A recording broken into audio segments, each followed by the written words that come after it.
बिस्मिल्लाहिर्रहमानिर्रहीम। अस्सलाम वालेकुम डियर स्टूडेंट्स। आज हम क्या पढ़ेंगे? शेल के बारे में पढ़ेंगे, सब शेल के बारे में पढ़ेंगे और साथ में ऑर्बिटल के बारे में पढ़ेंगे। देखो, एक सिंपल कंसेप्ट आपने याद रखना है। सिंपल कंसेप्ट क्या है? देखो, सबसे पहले हमारे पास क्या आता है? शेल। सबसे पहले क्या आता है? शेल। अब शेल को मजीद छोटे छोटे किस चीज में हम डिवाइड करेंगे? सब शेल में। किस में डिवाइड करेंगे? सब शेल में डिवाइड करेंगे। छोटे छोटे किस में डिवाइड करेंगे? सब शेल। और शेल के अंदर मजीद छोटे छोटे क्या मौजूद होंगे? ऑर्बिटल्स मौजूद होंगे। क्या मौजूद होंगे? ऑर्बिटल। तो देखो, आपने इस चीज से घबराना नहीं है कि ऑर्बिटल क्या है, सब शेल क्या है। शेल देखो, सबसे बड़ा एनर्जी लेवल क्या है? शेल। शेल में मजीद छोटे छोटे सब शेल मौजूद है। शेल में मजीद छोटे छोटे सब शेल में मजीद छोटे छोटे क्या मौजूद होंगे? ऑर्बिटल्स। तो ये एक ही कंसेप्ट है। ऑर्बिटल्स के आगे फिर कुछ भी नहीं है। देखो, ये हमारे पास क्या है? न्यूक्लियस। आपको इलेक्ट्रॉन्स मिल जाएंगे। क्या मिल जाएंगे? इलेक्ट्रॉन्स। ऑर्बिटल्स के बाद क्या आपको क्या मिलेंगे? उसमें इलेक्ट्रॉन्स मिल जाएंगे। देखो, ये न्यूक्लियस है। न्यूक्लियस के इर्द गिर्द क्या मौजूद होते हैं? शेल मौजूद होते हैं यानी। तो ये हमारे पास क्या है? पहला शेल, दूसरा शेल, तीसरा शेल। तो अगर आप शेल के अंदर देखोगे तो आपको क्या नजर आ जाएंगे? सब शेल। सब शेल के अंदर देखोगे तो आपको क्या नजर आएंगे? ऑर्बिटल्स। ऑर्बिटल्स के अंदर देखोगे तो आपको इलेक्ट्रॉन नजर। हाँ, इलेक्ट्रॉन न्यूक्लियस के इर्द गिर्द क्या है? रिवोल्यूशन करते हैं। न्यूक्लियस के इर्द गिर्द क्या करते हैं? रिवोल्यूशन करते हैं। अब देखो, मैं आपको समझाता हूँ। यहाँ पर आपको, आप लोगों का घर है या नहीं ना? देखो, सारे घर में रहते हैं यानी सबका घर है ना? घर है। हाँ, अच्छा, ये हिम्मत थड़े में रहता है। सही, ठीक है। थड़े में जो रहता है भी सही है, मसला नहीं है। देखो, हाउस। हाउस के अंदर जाओगे आपको क्या मिलेगा? कमरे मिलेंगे। एक्सलेंट। आपको क्या मिलेंगे? पहले का हाल को छोड़ो, हाल तो क्या मिलेंगे? कमरे। कमरे के अंदर जाओगे क्या मिलेगा आपको? इंसान। उस कमरों के अंदर क्या रहते हैं? इंसान रहते हैं। क्या रहते हैं? इंसान रहते हैं। क्या रहता है? इंसान। अब देखो, हाउस के अंदर क्या है? हाउस के अंदर छोटे छोटे क्या मौजूद है? रूम मौजूद है। उन रूम्स के अंदर आप जाओगे, आप क्या उसमें क्या मिलेंगे आपको? इंसान, बहुत सारी चीजें। तो इसी तरह अगर आप शेल को देखोगे तो शेल के अंदर जाओगे सब शेल, सब शेल के अंदर जाओगे तो ऑर्बिटल, ऑर्बिटल के अंदर जाओगे तो इलेक्ट्रॉन। इंसान के अंदर नहीं जाओ, बस यहाँ तक खत्म। अब इसके बाद क्या है? शेल हमारे पास क्या है? याद रखना, शेल हमारे पास क्या है? एक सर्कुलर पाथ है न्यूक्लियस के इर्द गिर्द। बहुत ही आसान। What is shell? शेल एक सर्कुलर रास्ता है। एक सर्कुलर रास्ता है न्यूक्लियस के इर्द गिर्द जहां पर इलेक्ट्रॉन घूमते हैं। इसको हम क्या नाम देंगे? शेल। शेल का दूसरा नाम क्या है? ऑर्बिट। इसका दूसरा नाम क्या है? ऑर्बिट। या इसको हम दूसरा नाम क्या नाम देंगे? Energy level. इसको हम क्या नाम देंगे? Energy level. तो ये सारे क्या है? इसके नाम है। ऑर्बिट, शेल, एनर्जी लेवल या मेन एनर्जी लेवल भी कह सकते हो। क्या कह सकते हो? Main energy level. तमाम को ये हो गया। तो ये जो सर्कुलर रास्ते हैं इसमें इलेक्ट्रॉन घूमते हैं, इसको हम क्या नाम देंगे? शेल। तो what is shell? Shell is the main energy level around the nucleus. Nucleus की इर्द मौजूद होती है जहां पर इलेक्ट्रॉन क्या परफॉर्म करते हैं? मूवमेंट परफॉर्म करते हैं। शेल को हम किससे जार करते हैं? K, L, M, N, up to so on. Up so on. Nature या चार्ज चले, आप बाकी जितने भी जा सकते हो आप जा सकते हो। देखो, के, एल, एम, एन, ये डिस्कवरी में देखो सबसे पहले क्या डिस्कवर हुआ? के, एल, एम, एन। इसी वजह से शेल का नाम कहां से स्टार्ट हुआ है? के, एल, एम, एन। तो डिस्कवरी की बुनियाद पर। अब देखो, एन के बाद आप मजीद भी जा सकते हो, मगर मेजर हम क्या लिखते हैं? K, L, M, N. और अभी जा सकते हो। देखो, एन हमारे पास किसको जार करता है? Principal quantum number. किसको जार करता है? Principal quantum number. Principal quantum number को जार करता है। अगर एन की वैल्यू 1 होगी तो इसका मतलब कौन सा शेल है? पहला शेल है। अगर n की वैल्यू 2 होगी तो इसका मतलब कौन सा शेल है? दूसरा शेल। दूसरे शेल को हम क्या नाम देते हैं? एल। पहले शेल को हम क्या नाम देते हैं? के। अगर n की वैल्यू 3 थी तो इसका मतलब कौन सा शेल है? तीसरा m शेल है। अगर n की वैल्यू 4 थी तो इसका मतलब कौन सा शेल है? n शेल, चौथा शेल। अब देखो, मैक्सिमम इलेक्ट्रॉन, अगर अपने इलेक्ट्रॉन मालूम करने हैं शेल के अंदर के पहले शेल में, दूसरे में, तीसरे में, चौथे में, पांचवें में, छठे में, अब सो शेल के अंदर इलेक्ट्रॉन कितने आते हैं? तो फार्मूला क्या है? 2n square. क्या है? 2n square. सिंपल। देखो, अब अगर कोई आपसे पूछे n की वैल्यू क्या है? n इज इक्वल टू 1, तो इसका मतलब कौन सा शेल होगा? पहला शेल। कौन सा होगा? पहला। n की वैल्यू 2 तो इसका मतलब कौन सा शेल है? दूसरा शेल। n की वैल्यू 3 तो इसका मतलब क्या है? तीसरा शेल। अप टू सो। अगर कोई आपसे पूछे पहले शेल का नाम के, दूसरे का एल, तीसरे का एम, चौथे का एन, और उसके बाद आप मजीद भी जा सकते हो।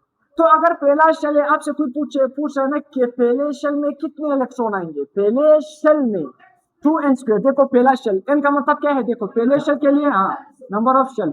एन के लिए देखो, पहले शेल के लिए एन की वैल्यू क्या है? 1। तो हम क्या लिखेंगे? 2, 1 शेल शेल। तो 2 n की जगह क्या लिखेंगे? 1 और स्क्वायर। 1 का स्क्वायर क्या बनेगा? 1। 1 को 2 से मल्टीप्लाई करेंगे क्या जाएगा? 2। तो पहले शेल में कितने इलेक्ट्रॉन आएंगे? 2 इलेक्ट्रॉन आएंगे।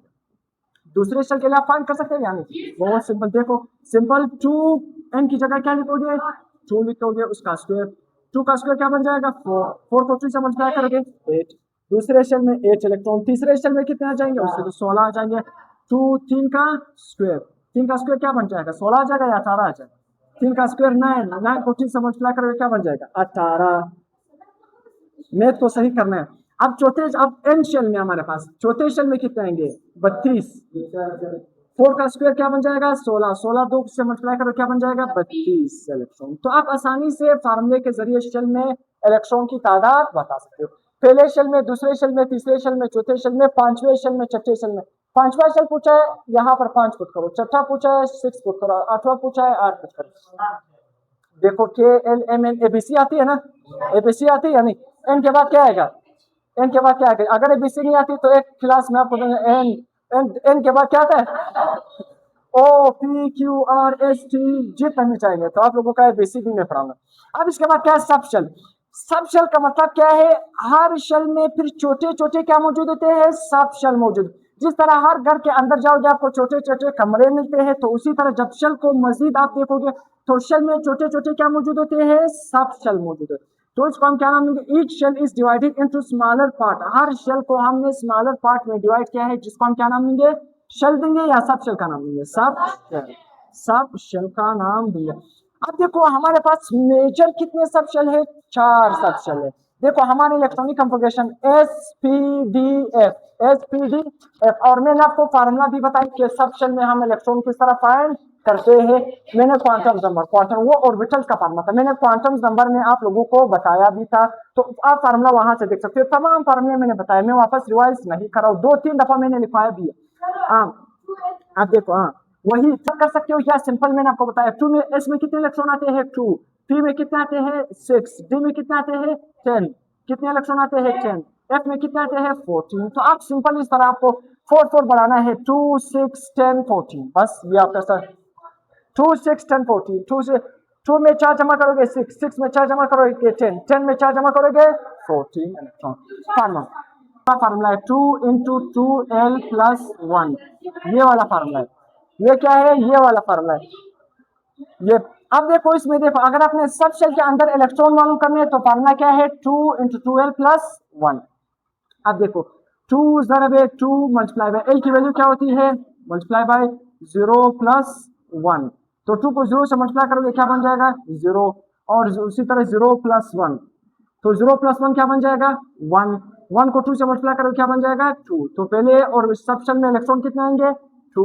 दूसरे के लिए देखो अगर आपने फाइंड करना है, दूसरे के लिए देखो, दूसरे के लिए किस तरह करोगे 2 ज़रब फिर क्या है 2 ज़रब l।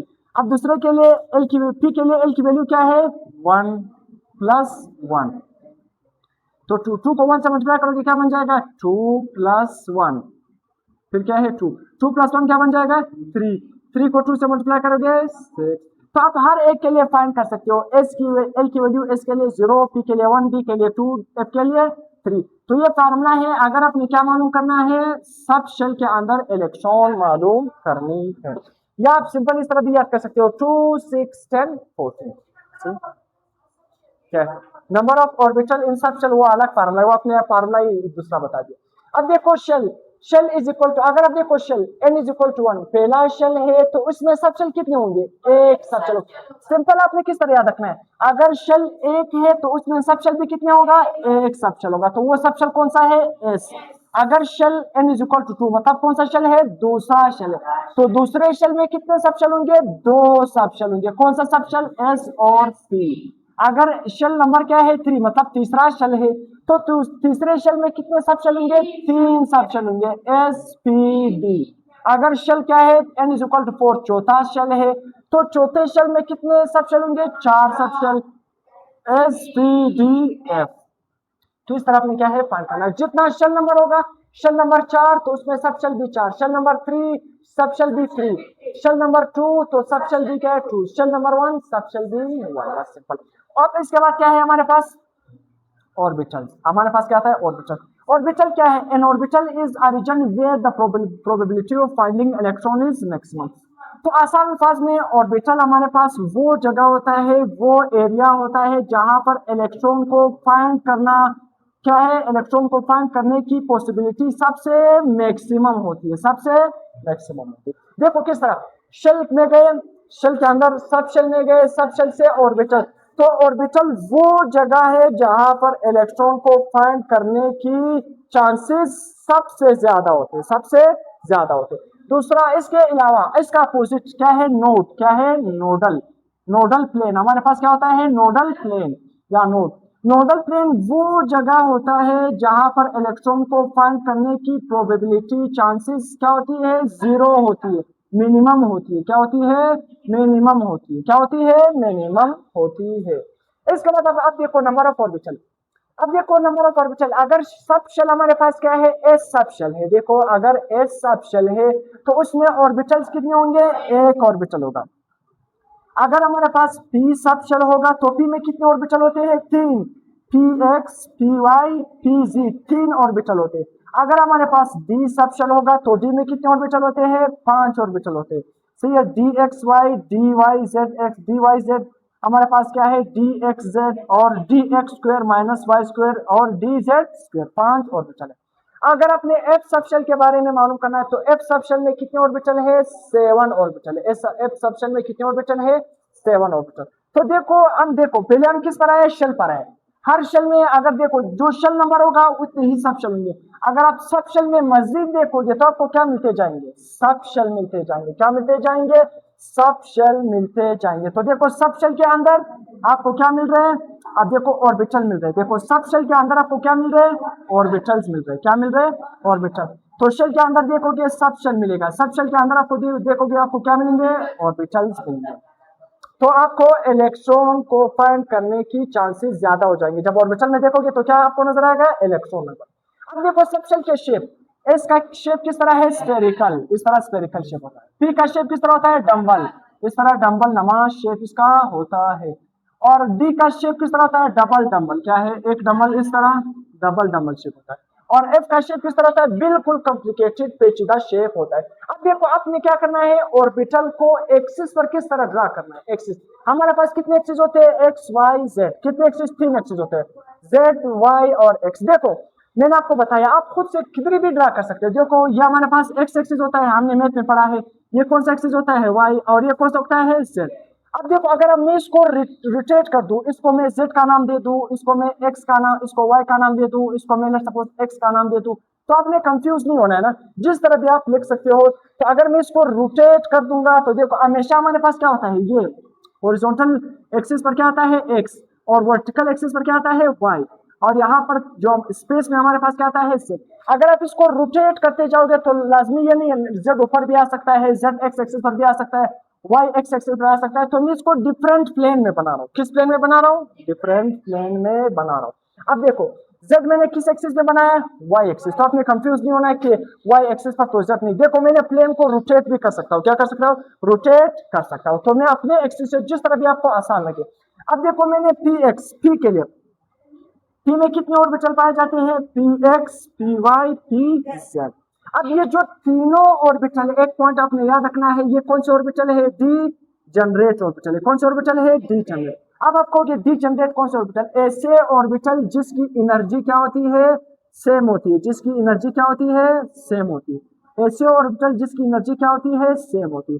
तो P X, P Y, P Z तीनों की एनर्जी सेम होती है। अब यहाँ पर ये जो पांच ऑर्बिटल है, इस ये भी कौन से ऑर्बिटल है, डी जनरेट ऑर्बिटल है। कौन से ऑर्बिटल है, डी जनरेट ऑर्बिटल, इसकी एनर्जी भी क्या है, सेम है।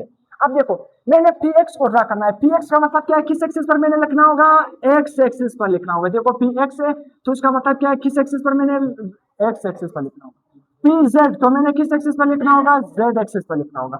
फिर उसी तरह हमारे पास क्या है, यहाँ पर पी एक्स, पी जेड और पी वाई, ये कौन सा है, पी वाई।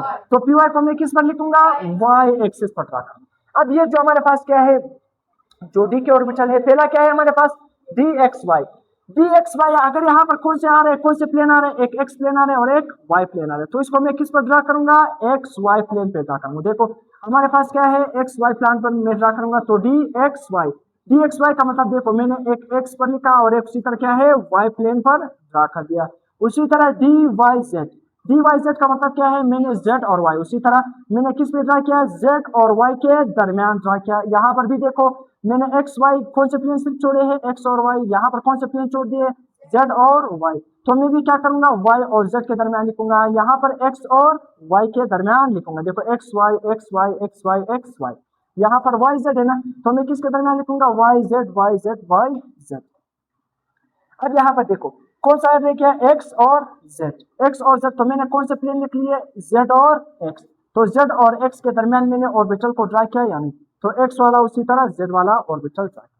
अब इसके बाद हमारे पास कौन से है, आखिरी वाला D X square minus Y square. अब इसका मतलब क्या है, डी एक्स स्क्वायर का मतलब क्या है, दो दफा एक्स ऑर्बिटल रहा है, वाई स्क्वायर का मतलब क्या है, दो दफा वाई ऑर्बिटल। अब जो स्क्वायर वाले होते हैं वो क्या है, अलोंग, बिल्कुल ये एक्सिस के ऊपर आ रहा है। देखो किस पर आ रहा है, एक्सिस पर। अक्सर एक्सक्यूज आता है, देखो जो स्क्वायर वाले हैं, देखो एक्स स्क्वायर और वाई स्क्वायर बिल्कुल ऑर्बिटल हमारे पास एक्सिस के ऊपर आ रहा है, यानी देखो ये एक्सिस के ऊपर आ रहा है। देखो यहाँ पर D Z square, D Z square का मतलब क्या है, जेड को आपने क्या करना है, इसके ऊपर भी दो दफा क्या करना होगा, ड्रा करना है। कितनी दफा ड्रा करना है, दो दफा। ये दरमियान से हम डबल शेप इसी वजह से बना रहे हैं कि यहाँ पर क्या है, डबल क्या है, दो दफा हमारे पास क्या है, जेड आ रहा है, ताकि ये वाले और इस वाले में क्या हो सके, डिफरेंशिएट हो सके। तो आपने याद रखना है स्क्वायर वाला क्या है, प्लेन के ऊपर आ रहा है, एक्सिस के ऊपर आ रहा है, बगैर स्क्वायर वाले प्लेन के दरमियान आ रहा है, बिटवीन द प्लेन आ रहा है। देखो सारे बिटवीन द प्लेन आ रहे हैं, यानी स्क्वायर वाले प्लेन के ऊपर आ रहे हैं। तो यहाँ तक हमारा लेक्चर एंड हो।